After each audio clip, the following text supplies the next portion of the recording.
This is the worked examples video for the motor effect. By the end, you'll be able to do 3 things. First, use force equals B times I times L. Second, rearrange it to find the field, current or length. And third, keep the units consistent. Here's the equation for the size of the force. F equals B times I times L. F is the force in newtons, and B is the magnetic flux density, the strength of the field, measured in Tesla. I is the current in amps, and L is the length of the wire that sits inside the field, in meters. Just multiply the 3 together. Let's work one through. A wire half a metre long carries a current of 3 amps in a magnetic field of 0.4 Tesla. Write the equation. Force equals B times I times L.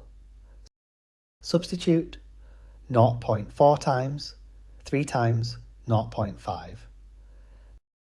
That comes to 0.6 newtons. Now a rearrangement.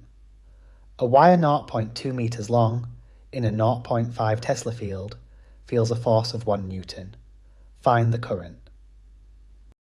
Rearrange. Current equals F divided by B times L. Substitute 1 divided by 0.5 times 0.2, which is 0.1. That gives 10 amps. Now it's your turn. Try these practice questions. Question 1.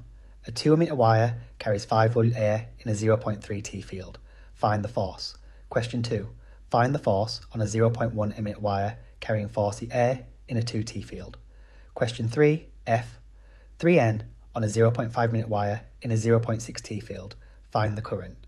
Pause the video, work them out on paper, then play on to check your answers. 3, 2, 1. Here are the answers. Number 1, 3N, F, BIL, JAS, 0.3x, 5x2. Number 2, 0.8, N, F, CO2x, 4x, 0.1. Number 3, 10, A, I, F, BL. 3, 0.6x, 0.5. Thanks for watching. If this video helped, please give it a like and subscribe to the channel for more IGCSE science revision. My revision workbook is available from the link in the comments.